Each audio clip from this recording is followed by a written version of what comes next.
Good morning students. मैं ML Chaudhary, APS science school Sikar. मैं आपको हर चैप्टर बोर्ड की दृष्टि से, बोर्ड एग्जाम की दृष्टि से, जो नीट की दृष्टि से भी इम्पोर्टेंट होगा, बोर्ड एग्जाम की दृष्टि से मैं हर चैप्टर आपको एक वीडियो में पूरा चैप्टर कराने का प्रयास करूंगा कि आप कम से कम समय के अंदर जो है वो मैक्सिमम से मैक्सिमम सिलेबस को कवर कर सके, क्योंकि अब अपना बोर्ड एग्जाम का टाइम जो है कम है। तो मैं ज़्यादा बातें नहीं करते हुए स्टार्ट करता हूँ। First chapter reproduction in organism. तो रिप्रोडक्शन इन ऑर्गेनिज्म है, तो इसके अंदर अपन स्टार्ट करते हैं रिप्रोडक्शन। तो रिप्रोडक्शन स्टार्ट करने से पहले एक वर्ड आता है लाइफ स्पेन। क्या है लाइफ स्पेन? कि ऑर्गेनिज्म जो हैं जन्म लेने के पश्चात आपको पता है ग्रोथ करते हैं, मेच्योर होते हैं, रिप्रोडक्शन करते हैं, देन अल्टीमेटली सनेसेज स्टेज यानी बुढ़ापे में जाते हैं और मृत्यु को प्राप्त होते हैं। तो ऑर्गेनिज्म जो हैं जन्म से लेकर उनकी जो प्राकृतिक मृत्यु है, बर्थ टू नेचुरल डेथ का जो टाइम पीरियड है उसको क्या कहा जाता है? लाइफ स्पेन कहा जाता है।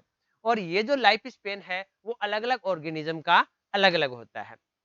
फॉर एग्जाम्पल जैसे अपन अगर बात करें, जो एलिफेंट है उसकी लाइफ स्पेन अप्रोक्सीमेटली 60 टू 80 मानी गई है। इसी प्रकार अपन बात करें एक पैरोट की, तोते की, तो पैरोट की जो लाइफ स्पेन है वो 140 मानी गई है। इसी प्रकार क्रो की बात करें, जो क्रो है इसकी लाइफ स्पेन अप्रोक्सीमेटली 15 ईयर्स मानी गई है। तो यहाँ पर दो चीज और अपने को एक चीज और मिल रही है कि जो पैरोट है इसकी लाइफ स्पेन 140 साल है, वहीं जो क्रो है, कौवा है, उसकी लाइफ स्पेन 15 ईयर है। जबकि दोनों की जो साइज है, शेप है, वो लगभग क्या है? समान है। तो इससे ये प्रूव होता है कि जो लाइफ स्पेन है वो ऑर्गेनिज्म की साइज पर डिपेंड नहीं करती। फॉर एग्जाम्पल पैरोट और क्रो दोनों की साइज सेम है, लेकिन इनकी लाइफ स्पेन क्या है? डिफरेंस है। अब जो लाइफ स्पेन है वो ऑर्गेनिज्म की कितनी भी हो, लेकिन किसी भी ऑर्गेनिज्म की जो कंटिन्यूटी है ऑन द अर्थ, पृथ्वी पर जो निरंतरता है किसी भी ऑर्गेनिज्म की, वो रिप्रोडक्शन के कारण ही होती है। किसके कारण ही होती है? रिप्रोडक्शन के कारण ही किसी भी ऑर्गेनिज्म की जो है वो कंटिन्यूटी पाई जाती है, इस पृथ्वी पर निरंतरता पाई जाती है। क्यों? क्योंकि लाइफ स्पेन कितना भी हो, except the single cell organism, एक कोशिकीय जीवों के अलावा प्रत्येक जीव की प्राकृतिक मृत्यु जो है वो निश्चित है। अब प्राकृतिक मृत्यु निश्चित है, लाइफ स्पेन चाहे कितना भी हो। जैसे बात करें बरगद जो है, बेनियन जो ट्री है, इस बरगद की जो लाइफ स्पेन है वो अप्रोक्सीमेटली मानी गई है 200 से 40 ईयर्स। कई जगह आपको 300 से 500 ईयर्स भी मिल जाएगी। तो लाइफ स्पेन चाहे कितना भी हो, एक दिन इसकी नेचुरल जो डेथ है वो नेसेसरी है, फिक्स है। तो इस प्रकार एक दिन इसको मरना है। अगर इसमें रिप्रोडक्शन नहीं पाया जाएगा तो इसकी जो स्पीसीज है वो एक्सटिंक्ट हो जाएगी, नष्ट हो जाएगी। इसलिए अपन कह सकते हैं या साइंस ये कहती है कि लाइफ स्पेन किसी भी ऑर्गेनिज्म का चाहे कितना भी हो, उसकी जो कंटिन्यूटी ऑन द अर्थ वो किसके कारण होती है? रिप्रोडक्शन के कारण होती है। लेकिन बात आई सिंगल सेल ऑर्गेनिज्म के अलावा, तो जो सिंगल सेल ऑर्गेनिज्म है, बात करें अमीबा की ही, जो अमीबा है, ये अमीबा जो है, अमीबा सिंगल सेल ऑर्गेनिज्म है। और जो सिंगल सेल ऑर्गेनिज्म होते हैं, बात जो अमीबा की आपको बताई, तो single cell organism cell division द्वारा ही रिप्रोडक्शन करते हैं, यानी सेल डिवीजन ही इनमें रिप्रोडक्शन का टाइप होता है। तो कोई भी सेल है और ये डिवाइडेशन द्वारा दो सेल का फॉर्मेशन करती है, तो यहाँ ईच सेल जो है एक होल ऑर्गेनिज्म की तरह बिहेव करती है। तो जो अमीबा है सिंगल सेल ऑर्गेनिज्म है और इसके अंदर सेल डिवीजन होता है, तो टू सेल्स बनती है, ये ईच सेल्स ही और ऑर्गेनिज्म के रूप में बिहेव करती है। तो यहाँ पर नेचुरल डेथ नहीं हो रही अमीबा की, इससे ये प्रूव हो रहा है कि जो सिंगल सेल ऑर्गेनिज्म है उनकी नेचुरल डेथ नहीं होती। इसके बाद बात करते हैं अपन आगे।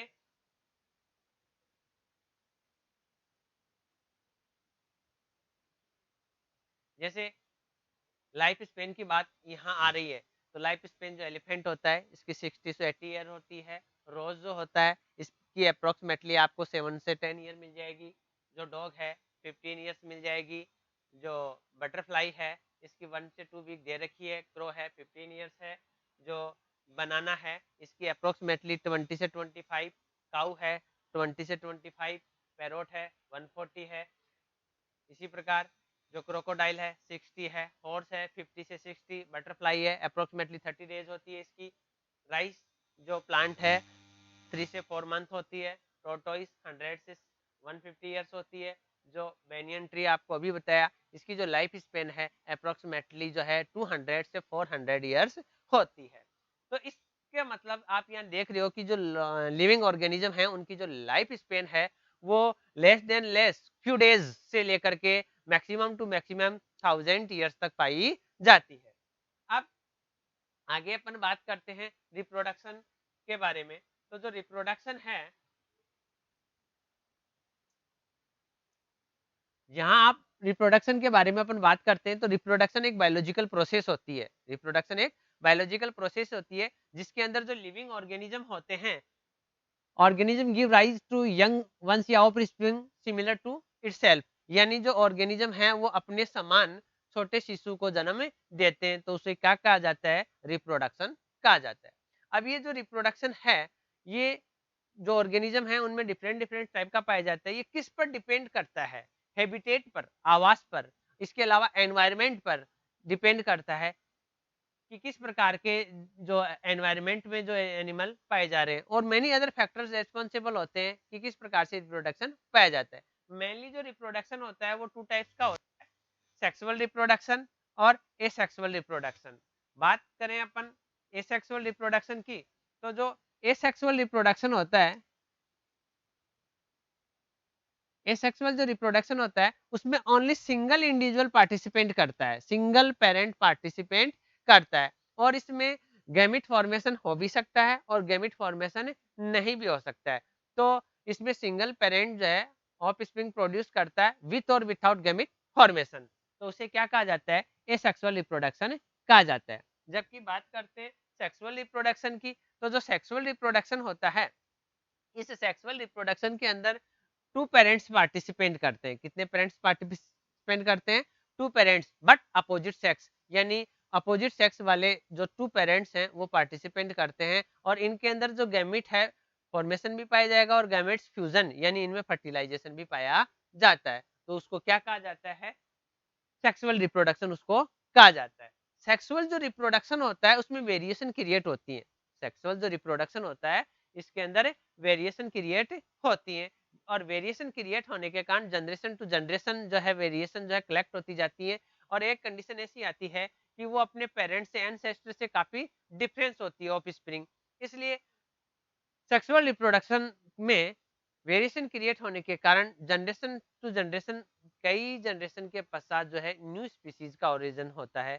जबकि एसेक्सुअल रिप्रोडक्शन में डिफरेंस क्रिएट नहीं होने के कारण, वेरिएशन क्रिएट नहीं होने के कारण जो ऑफ स्प्रिंग होती है वो ईच अदर आइडेंटिकल होती है एंड अपने पेरेंट्स से भी आइडेंटिकल होती है, सिमिलर होती है बहुत मॉर्फोलॉजिकली और जेनेटिकली। तो इस प्रकार जो संरचनात्मक और आनुवंशिक रूप से जो समान स्ट्रक्चर होती है उसके लिए एक वर्ड यूज लिया जाता है जिसको क्लोन कहा जाता है। क्या कहा जाता है?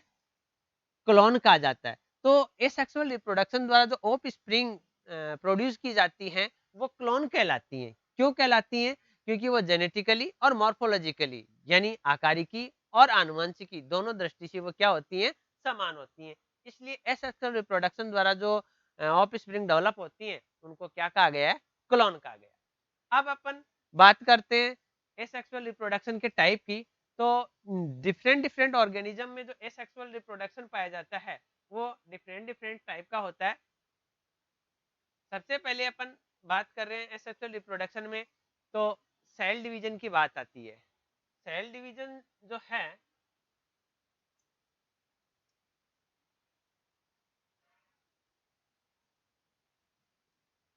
सेल डिवीजन तो आप यहाँ देख रहे हो,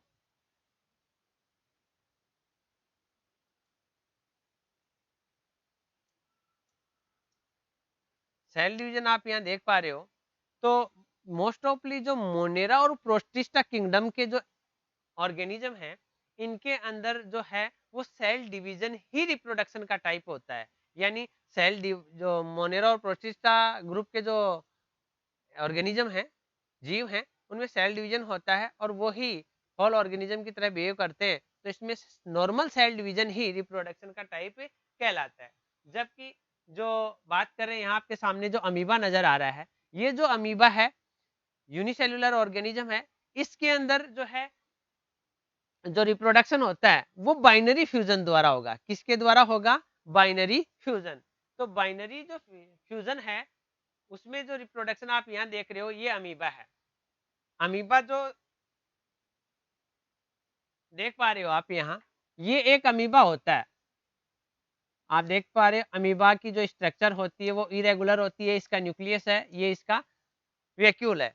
अब जो अमीबा है वो सेल डिवीजन द्वारा या यूं कहे बाइनरी फ्यूजन द्वारा टू पार्ट्स में डिवाइड हो जाता है। आपके सामने टू पार्ट्स में डिवाइड हो गया और ईच पार्ट किसके रूप में बिहेव करता है? डॉटर सेल के रूप में बिहेव करता है। तो यहाँ पर जो अमीबा में एसेक्सुअल रिप्रोडक्शन हो रहा है वो जो है बाइनरी फ्यूजन द्वारा हो रहा है। किसके द्वारा हो रहा है? बाइनरी फ्यूजन के द्वारा हो रहा है।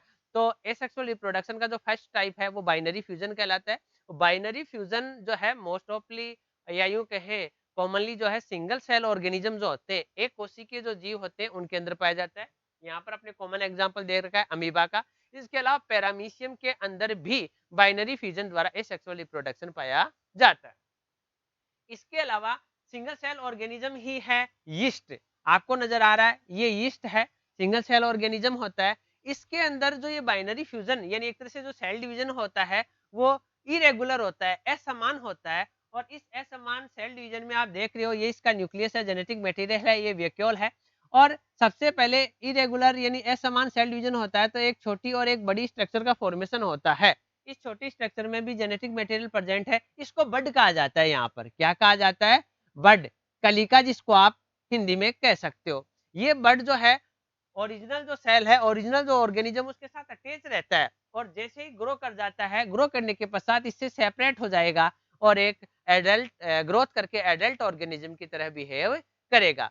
तो आप यहाँ देख पा रहे हो सिंगल सेल ऑर्गेनिज्म है यीस्ट, इसमें भी सेल डिवीजन हो रहा है लेकिन यहाँ पर सेल डिवीजन इरेगुलर हो रहा है, असमान हो रहा है। तो इसे जो है बड द्वारा एसेक्सुअल रिप्रोडक्शन कहा जाता है। ये सिंगल सेल ऑर्गेनिज्म है। बड द्वारा एसेक्सुअल रिप्रोडक्शन जो है मल्टी सेलुलर ऑर्गेनिज्म बोले तो हाइड्रा जो है उसके अंदर भी पाया जाता है, पर वो मल्टी सेल ऑर्गेनिज्म है। अब इसके बाद में जो एसेक्सुअल रिप्रोडक्शन की बात आती है उसी में अमीबा में अभी अपन ने पढ़ा कि बाइनरी फिजन द्वारा एसेक्सुअल रिप्रोडक्शन होता है। अमीबा के अंदर अनफेवरेबल जो कंडीशन होती है उस अनफेवरेबल कंडीशन के अंदर जो अमीबा है वो एक अदर मेथड द्वारा रिप्रोडक्शन करता है। वो अदर मेथड जो है वो क्या है?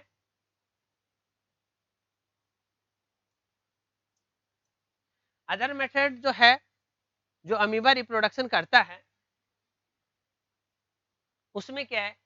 अमीबा अभी आपने देखा कि इरेगुलर शेप का सिंगल सेल ऑर्गेनिज्म होता है यानी इसकी शेप फिक्स नहीं होती। जैसे इसमें अनफेवरेबल कंडीशन होती है तो इनको कहा जाता है स्यूडोपोडिया, कूटपाद हिंदी में अपन इनको कह सकते हैं। इनको ये कॉन्स्ट्रक्ट कर लेता है यानी समेट लेता है और एक राउंड शेप का फॉर्मेशन करता है। साथ में थ्री लेयर्ड हार्ड कवर यानी त्रिस्तरीय कठोर आवरण का भी फॉर्मेशन करता है और इस संरचना को सिस्ट कहा जाता है। क्या कहा जाता है? सिस्ट कहा जाता है। और अनफेवरेबल कंडीशन के दौरान ये इसी स्टेज के अंदर रहता है। अब जैसे ही फेवरेबल कंडीशन आती है तो ये जो न्यूक्लियस है वो सेल डिवीजन द्वारा डिवाइड होगा यानी मल्टीपल डिवीजन द्वारा डिवाइड होगा। तो देखो फेवरेबल कंडीशन में अभी थोड़ी देर पहले अपन ने अमीबा में पढ़ा था बाइनरी फ्यूजन, अनफेवरेबल कंडीशन में अमीबा में अभी अपन पढ़ रहे हैं मल्टीपल फ्यूजन।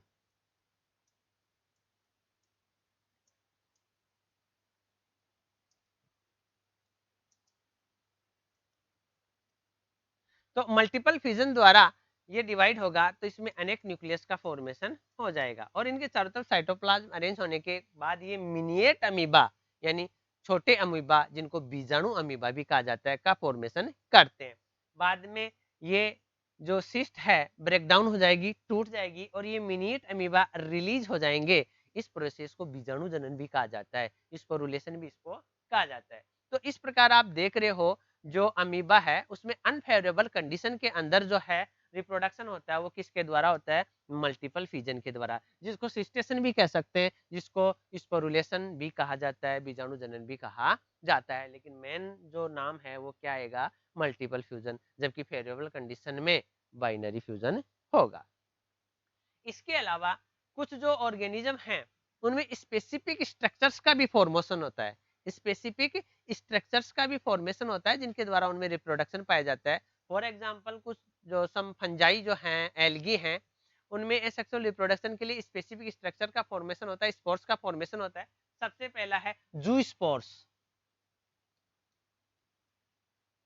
जो जू स्पोर्स हैं ये मोटाइल स्पोर होते हैं, गतिशील बीजाणु होते हैं, जैसे क्लेमिडोमोनास, ये डायग्राम आपके सामने नजर आ रहा है, ये फ्लैजेला इनके प्रेजेंट होती है जिनकी वजह से ये मोटाइल होता है।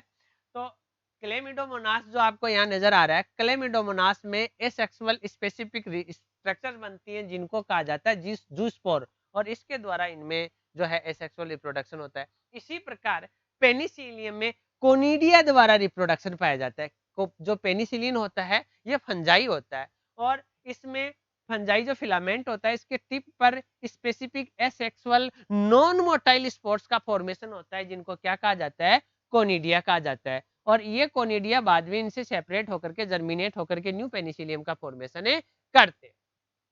इसी प्रकार आपको मैं पहले बता चुका कि हाइड्रा जो मल्टी सेलुलर ऑर्गेनिज्म है, इसके अंदर जो बड है उसके द्वारा रिप्रोडक्शन पाया जाता है। ये है जेम्यूल।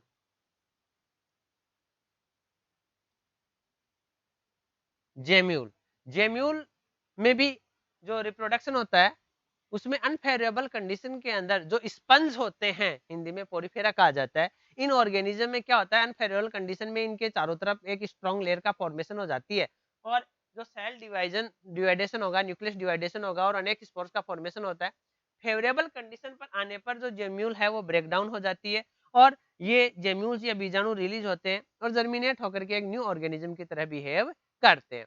तो इस प्रकार आपने यहाँ देखा कि जो स्पेसिफिक एसेक्सुअल स्ट्रक्चर है, जैसे बात कर रहे हैं बड है, इसके अलावा जूस्पोर्स है, कोनिडिया है और जेम्यूल है, ये स्पेसिफिक स्ट्रक्चर होती हैं जिनके द्वारा एसेक्सुअल रिप्रोडक्शन पाया जाता है। आगे अपन बात करें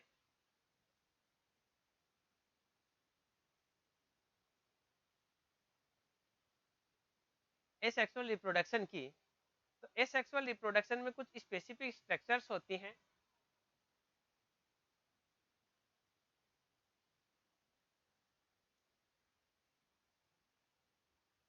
जिनके द्वारा भी रिप्रोडक्शन पाया जाता है, ये प्लांट्स में पाया जाता है। प्लांट्स में जो वेजिटेटिव रिप्रोडक्शन है, वेजिटेटिव जो प्रोपेगेशन है, क्या होता है vegetative reproduction, vegetative propagation, plants में यदि reproductive parts such as flower, seeds, इनके एक्सेप्ट अलावा अगर रूट, स्टेम और लीफ द्वारा होल प्लांट अगर डेवलप होता है तो उसको वेजिटेटिव रिप्रोडक्शन या वेजिटेटिव प्रोपेगेशन कहा जाता है। और प्लांट का जो पार्ट वेजिटेटिव रिप्रोडक्शन के लिए यूज होता है, उस प्लांट के पार्ट को वेजिटेटिव प्रोपेग्यूल कहते हैं, हिंदी में कहा जाता है उसको प्रवर्ध। हिंदी में क्या कहा जाता है, प्रवर्ध, प्रोपेग्यूल इसको कहा जाता है। और इस प्रकार जो प्रोपेग्यूल होते हैं ये अलग अलग स्ट्रक्चर होती हैं। फॉर एग्जाम्पल आपके दिया गया है, सबसे पहले दिया गया रनर। क्या होता है रनर, इसमें प्लांट जो होता है ये लैंड सरफेस है, भूमि की सतह है, इसमें एक प्लांट है, ये इसकी लीफ है, ये इसकी रूट है, और इनमें इसका जो सूट होता है, स्टेम होता है, वो लैंड सरफेस के पास पास ग्रो करता है, यानी सतह के साथ साथ ग्रो करता है। इसमें ये नोड और इंटरनोड होती है, ये जो नोड है इनमें बड्स पाई जाती है। जैसे ये जो नोड है वो मॉइस्ट सोइल, नम मृदा के कांटेक्ट में आती हैं तो इनसे एडवांटेज रूट्स, अपस्थानिक जड़ें विकसित हो जाती हैं और यहाँ से सूट डेवलप हो जाता है। इन फ्यूचर अगर इसको यहाँ से अलग भी कर दिया जाए तो ये इंडिपेंडेंट प्लांट की तरह बिहेव करेगा। तो इस प्रकार रनर द्वारा जो रिप्रोडक्शन होता है वो ग्रासेज में पाया जाता है। किन में पाया जाता है, ग्रासेज में। सामान्य भाषा में अगर बात करें तो दूब घास जो एक विड्स है, खरपतवार है, उसमें इसी द्वारा रिप्रोडक्शन पाया जाता है। अगला है राइजोम। राइजोम द्वारा सेक्सुअल रिप्रोडक्शन जो है अदरक में, जिंजर में पाया जाता है। शकर, जिसको अंतर्भूस्तरी भी कहा जाता है। अंतर्भूस्तरी जो है, इसके द्वारा जो रिप्रोडक्शन होता है वो मुख्यतः मिंट पोदीने के अंदर होता है। किन के अंदर होता है? मिंट पोदीने के अंदर होता है। अभी आपने देखा जो राइजोम है, इसके द्वारा जिंजर, जो आप हिंदी में इसको अदरक भी कह सकते हो, उसके अंदर होता है। ट्यूबर, आलू पोटेटो के अंदर पाया जाता है। ऑफसेट, वाटर हाइसिंथ, जिसको आप जलकुंभी कहते हो। बल्लभ, सल्ककंद, प्याज और जो लहसुन है, ओनियन है, गार्नियर है, उनके अंदर एसेक्सुअल रिप्रोडक्शन इन स्ट्रक्चर्स के द्वारा पाया जाता है।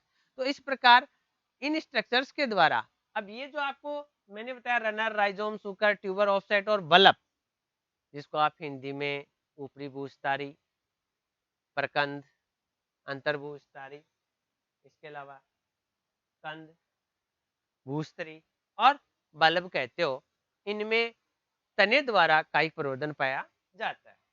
इसके बाद अगर अपन बात करें एसेक्सुअल रिप्रोडक्शन की, तो एसेक्सुअल जो रिप्रोडक्शन होता है, एसेक्सुअल रिप्रोडक्शन के अंदर एसेक्सुअल रिप्रोडक्शन के अंदर जो लीफ है, अभी तो अपन स्टेम से पढ़ रहे थे, लीफ, लीफ द्वारा भी एसेक्सुअल रिप्रोडक्शन पाया जाता है। लीफ द्वारा जो एसेक्सुअल रिप्रोडक्शन होता है वो पत्थर चट्टा, ब्रायोफिलम में होता है। किसमें होता है? पत्थर चट्टा, ब्रायोफिलम के अंदर जो है एसेक्सुअल रिप्रोडक्शन लीफ द्वारा पाया जाता है। ब्रायोफिलम की जो लीफ होती है, इस प्रकार की स्ट्रक्चर होती है और इसकी लीफ मार्जिन पर जो पिट्स पाए जाते हैं, उनके अंदर बर्ड्स प्रेजेंट होती हैं। इनसे एडवांटियस जो रूट हैं और सूट है वो डेवलप होती हैं, और जब ये नम मृदा के कांटेक्ट में आती हैं तो इनसे न्यू प्लांट का फॉर्मेशन होता है। इसी प्रकार आपने अभी पढ़ा था ऑफसेट। क्या पढ़ा था? ऑफसेट।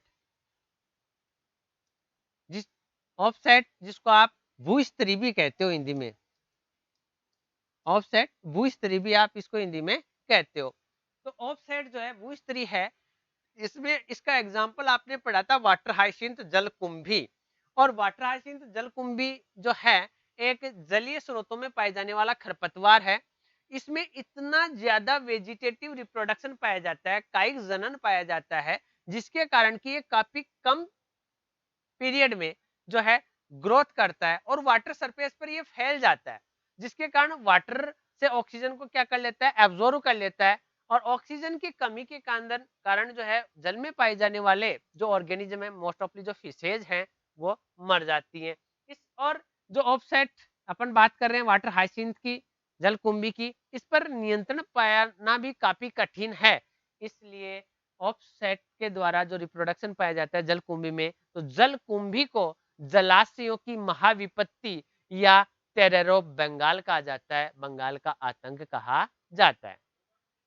तो इस प्रकार आपको पता है कि क्वेश्चन बनता है कि टेरर ऑफ बंगाल, जो बंगाल का आतंक है, जलाशयों की महाविपत्ति है, सकर्स ऑफ वाटर बॉडीज है, क्या होता है? तो होता है जलकुंभी, वाटर हाइसिंथ, क्योंकि इसमें काफी ज्यादा वेजिटेटिव रिप्रोडक्शन पाया जाता है। तो ये तो था वेजिटेटिव रिप्रोडक्शन। बात कर रहे हैं अपन अब सेक्सुअल रिप्रोडक्शन की। तो जो सेक्सुअल रिप्रोडक्शन होता है, ये अभी अपन पढ़ चुके हैं। इसमें टू अपोजिट सेक्स वाले जो पेरेंट्स होते हैं वो पार्टिसिपेंट करते हैं इसके अंदर, और गैमेट फॉर्मेशन और फ्यूजन यानी फर्टिलाइजेशन इसमें पाया जाता है। सेक्सुअल रिप्रोडक्शन जो है वो काफी इलेबरेटेड, कॉम्प्लिकेटेड और स्लो प्रोसेस होती है। उसके बावजूद भी अनफेवरेबल कंडीशन में या अनफेवरेबल कंडीशन आने से पहले जो ऑर्गेनिज्म है उन्होंने मोस्ट ऑफली सेक्सुअल रिप्रोडक्शन को अडेप्ट किया है। क्यों किया है? क्योंकि इसमें वेरिएशन क्रिएट होती है, और ये जो वेरिएशन क्रिएट हो रही हैं, इन वेरिएशन के कारण जो है जो ऑर्गेनिज्म है वो अकॉर्डिंग टू चेंजिंग क्लाइमेट अपने आप को अडेप्ट कर पाता है। इसलिए सेक्सुअल रिप्रोडक्शन को मोस्ट ऑफली ऑर्गेनिज्म ने जो है वो अडेप्ट किया है। आगे अपन चलते हैं। तो सेक्सुअल रिप्रोडक्शन जब पढ़ रहे होते हैं तो उस दौरान कुछ बातें आती हैं, वो क्या है? सेक्सुअल रिप्रोडक्शन करने वाला जो कोई भी ऑर्गेनिज्म है वो अपनी लाइफ स्पेन में 3 स्टेज से गुजरता है। ये जो 3 स्टेज हैं वो है जुवेनाइल फेज। सबसे पहली फेज क्या कहलाती है? Juvenile phase. जुवेनाइल फेज क्या है? ये जो जुवेनाइल फेज है, हिंदी में इसको वयस्कता या किशोरावस्था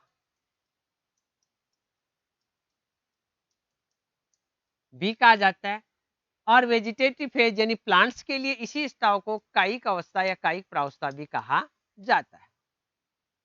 तो जुवेनाइल फेज या vegetative phase, juvenile phase animals के लिए, वेजिटेटिव फेज प्लांट्स के लिए, जिनको हिंदी में क्रमशः किशोरावस्था और कायिक प्रावस्था कहा जाता है।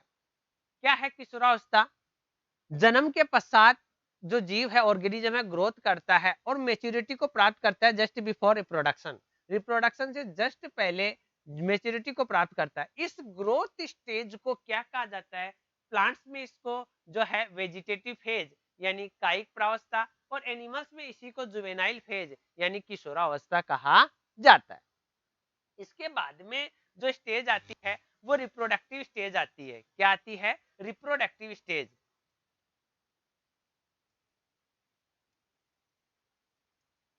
रिप्रोडक्टिव स्टेज आती है। ये जो रिप्रोडक्टिव स्टेज है, ending point of the juvenile या vegetative phase is the initiation point of the reproductive phase. यानी किशोरावस्था और या कायिक अवस्था की समाप्ति प्रजनन प्रावस्था के प्रारंभ का संकेत मानी जाती है। और जब प्रजनन प्रावस्था आती है तो इस अवस्था में पादपों में तो पुष्पन होता है, फ्लोरिंग होती है, जबकि एनिमल्स में कई फिजियोलॉजिकली चेंजिंग आते हैं, मॉर्फोलॉजिकली चेंजिंग आते हैं बॉडी के अंदर, जिससे ये पता चलता है कि इनमें अब रिप्रोडक्शन स्टेज आने वाली है। अब जो रिप्रोडक्शन स्टेज होती है, इस रिप्रोडक्शन स्टेज में अभी आपने देखा कि प्लांट्स में फ्लोरिंग होती है। जो सिंगल ईयर वाले प्लांट होते हैं, एक वर्षीय जो पादप होते हैं, उनके अंदर जो जुवेनाइल फेज है, रिप्रोडक्टिव फेज है, सेनेसेंस फेज है, कायिक प्रावस्था, जनन प्रावस्था और वर्धा प्रावस्था या जीर्णता स्पष्ट रूप से पाई जाती है। और पुष्पन की क्रिया जीवन में एक बार होती है। लेकिन कुछ ऐसे प्लांट्स भी होते हैं जो इस पुष्पन में असामान्यता दर्शाते हैं। यानी लाइफ में अनेक बार पुष्पन होता है, तो 2 बार एक ही प्लांट जब लाइफ में पुष्पन करता है तो उनकी बीच की अवस्था को मैच्योरिटी या वयस्कता कहा जाता है। कुछ प्लांट्स ऐसे भी होते हैं जिनका लाइफ स्पेन तो काफी होता है, रिप्रोडक्टिव स्टेज उनकी काफी लंबी होती है, कई वर्षों की होती है, लेकिन इस रिप्रोडक्टिव स्टेज के अंदर वो अनयूजुअल फिनोमिना शो करते हैं, असामान्य प्रतिरूप प्रदर्शित करते हैं। वो क्या प्रदर्शित करते हैं? एक प्लांट है स्ट्रोबिलेंथस कुनियाना। कौन सा प्लांट है? स्ट्रोबिलेंथस कुनियाना, जिसको नीला कुरेंजी भी कहा जाता है। इसी प्रकार बेम्बोसा जो बांस है, वो भी असामान्य पुष्पन की क्रिया को दर्शाता है। जो बेम्बोसा प्लांट्स होता है, बेम्बोसा स्पीसीज होती है, वो अपने पूरे जीवन में यानी 50 से 100 वर्ष के दौरान केवल एक बार फ्लावरिंग करता है। ओनली वन टाइम फ्लावर करता है in during the 50 to 100 years के अंदर।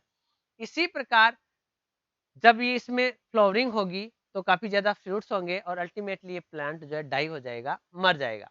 इसी प्रकार की असामान्यता जो है वो पाई जाती है स्ट्रोबिलेंथस कुनियाना, नीला कुरेंजी प्लांट में। और जो नीला कुरेंजी प्लांट है, ये मोस्ट ऑफली केरल, कर्नाटक, तमिलनाडु वाले क्षेत्रों में पाया जाता है। और इसमें रिप्रोडक्टिव स्टेज में ईच 12 ईयर पर प्रत्येक 12 सालों में एक बार फ्लोरिंग होती है। प्रत्येक 12 ईयर्स में एक बार फ्लोरिंग इसके अंदर पाई जाती है। यानी प्रजनन प्रावस्था के अंदर इसमें 12 वर्षों के पश्चात पुष्पन की प्रक्रिया जो है दोहराई जाती है। आपकी एनसीईआरटी कहती है कि सितंबर अक्टूबर 2006 के अंदर इसमें फ्लोरिंग हुई थी, जिसके कारण केरल, कर्नाटक और तमिलनाडु में एक कालीन सी बिछ गई थी इनके फ्लावर्स की, और इस मनोरम दृश्य को देखने के लिए काफी टेररिस्ट वहां पहुंचे थे। तो इसमें ये क्वेश्चन बनता है कि अगर सितंबर अक्टूबर 2006 में इसमें फ्लोरिंग हुई थी तो अब कब होगी? 12 ईयर्स बाद, यानी 2018 जो कि जा चुकी है। और 2018 के बाद 2030 इन फ्यूचर इसमें 2030 के अंदर अब फ्लोरिंग होगी। तो इस प्रकार इनमें यहाँ जो है असामान्य फ्लोरिंग पाई जाती है।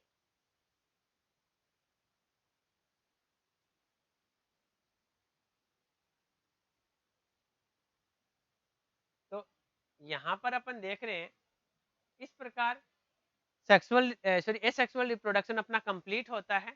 अगले वीडियो में अपन देखेंगे सेक्सुअल रिप्रोडक्शन। तब तक के लिए